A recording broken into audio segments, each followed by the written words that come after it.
So basically, when we are talking about the ISQ, this is like a traffic light. And I think the idea of the new Osstell beacon to have the colors, it's perfect, because the colors are matching with the traffic light and with the different levels of stability. So this is very easy to explain. So basically, if you have a low stability that is in the red zone, it means that regarding immediate loading, you can't do it. And is the most basic situation, and you have to put a cover screw. So we have to have a two-stage protocol. You have to wait and then put a healing abutment after the healing. If you have a medium stability, and a medium stability is considered the yellow, okay, let's basically say between 60 and 70. There's some slightly different if you are talking about single or multiple implants, but I'm going to define that in the next exposition. So between 60 and 70, we have the yellow light. And the yellow light means maybe I can do it or maybe I shouldn't do it. And the yellow means basically you should put a healing abutment. And only in very specific situations you can do the immediate loading if you have near the upper threshold.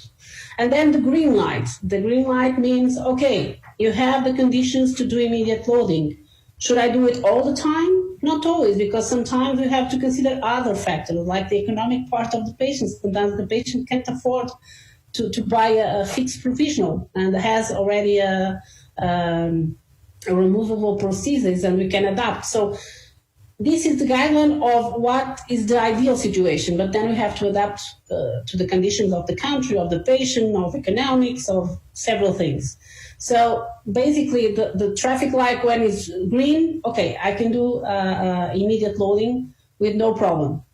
Okay, this is basically in general terms. Of course, it's different when you consider single implants or multiple implants, because in single you have the value has to be higher because you have more forces, different forces outside the center of the implant that are working. And when they are splinted together, they have the force together, so they can be a little bit, the values can be slightly lower. As you can see here, like this is my general protocols for almost every situation, independently of the brand of implants that we are using. This to be completely safe.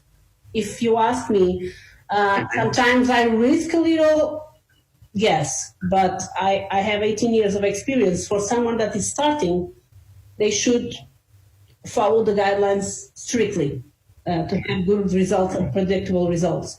So for single, ideally, if you have torque lower than 30 and ISQ lower than 60, the two together, we are considering the two values together, or one of the values is lower than this, ideally, you should put a cover screw. So we do two surgical stage procedure. If you have torque more than 30 and less than 45, and the ISQ between 60 and 70, we are in the maybe zone, the yellow zone. So one surgical stage for sure. In very specific situations, if you are experienced, you can go for immediate, but if you have the thresholds on the upper level. And the case that we have torque more than 45 and ISQ more than 72, this in single rehabilitation, we can perform immediate loading with absolutely no problem. If it will fail, it's not because of this, it's because of other things. Because it's more than proved to be like this. Of course, if we go to multiple, because we are splinting, we are working together, the forces are being shared, like we see in the ballerinas, the thresholds go a little bit down.